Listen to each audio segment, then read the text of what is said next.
মুহতারাম হাজিরিন, আল্লাহর একত্ববাদ ও তার রাসূলের প্রতি আন্তরিক বিশ্বাস স্থাপন করা এবং মৌখিক সাক্ষ্য প্রদান ইসলামের মূল রুকন। আর কর্মগত রুকনের মধ্যে সর্বাগ্রে আমল হলো, পালনীয় ইবাদত হলো নামাজ। ঈমানের পরেই হলো নামাজের নির্দেশ। কোরআন হাদিসের অসংখ্য দলিল দ্বারা প্রমাণিত।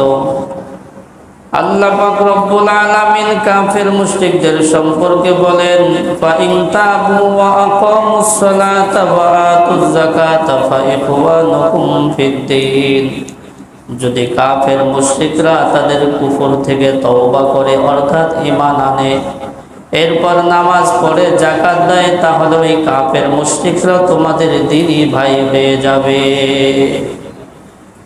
কাফের মুশরিকরা তাদের কুফরি থেকে তওবা করে ঈমান আনে, এরপর নামাজ কায়েম করে। তাইলে কুফরির পরে ঈমান আনার পরে নামাজের নির্দেশ।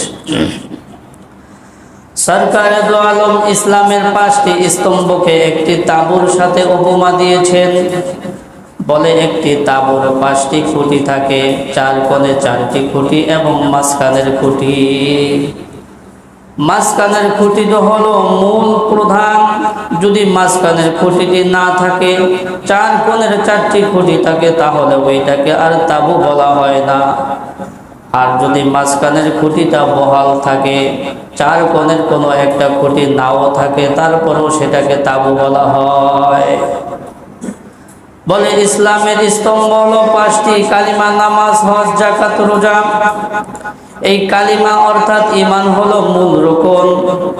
যদি কালিমাই না থাকে, ঈমান না থাকে, তাহলে নামাজ, রোজা, হজ, যাকাত আল্লাহ তাআলার কাছে দুজানাও দাম নাই, কোনো মূল্য নাই। দেখবেন অনেক কাফের মুশরিকরা অনেক ভালো কাজ করে, দান সদকা করে। এই দান সদকার আল্লাহ তাআলার কাছে কোনো মূল্য নাই। কেন? বলে মূল রুকন যেটা, সেটা নেই, ঈমান। অর্থাৎ ঈমান হলো মূল রুকন। যদি ঈমানই না থাকে, তাহলে নামাজ, রোজা, হজ, যাকাত এগুলো আল্লাহ তাআলার কাছে কোনো মূল্য নাই। আর যদি ঈমান থাকে, নামাজে ত্রুটি থাকে, রোজায় ত্রুটি থাকে, অন্যান্য আমলে ত্রুটি থাকে, তারপরেও সে মুসলমান, অসম্পূর্ণ মুসলমান, তারপরেও সে কি? মুসলমান।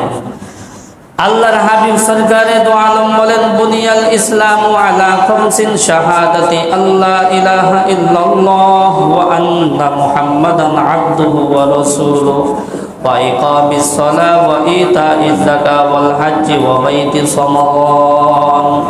সরকারে দো আলম ইসলামের 5টি স্তম্ভকে 5টি জিনিসের উপর স্থাপিত করেছেন।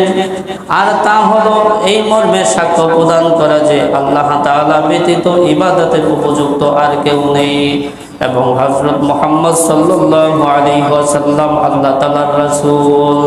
নামাজ কায়েম করা, যাকাত দেওয়া, হজ করা, রমজান মাসের রোজা রাখা। তাইলে এই হাদিসের মধ্যে ঈমানের পরে আল্লাহর রাসূলের প্রতি বিশ্বাস স্থাপন করার পরে সর্বপ্রথম নামাজের কথা বলেছেন। বোঝা গেল ঈমান আনার পরে সর্বপ্রথম ইবাদত হইল নামাজের আমল।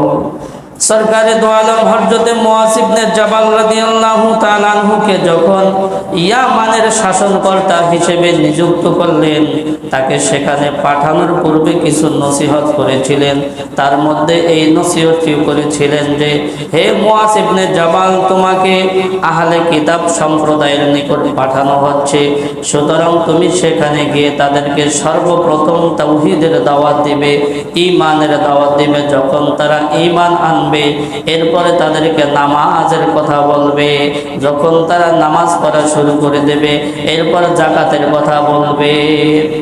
তো এই হাদিসের মধ্যে আমরা পাইলাম যে ঈমানের পরে সর্বপ্রথম নামাজের কথা আল্লাহর হাবিব বলেছে। আল্লাহর হাবিব নামাজের কথা বলেছে।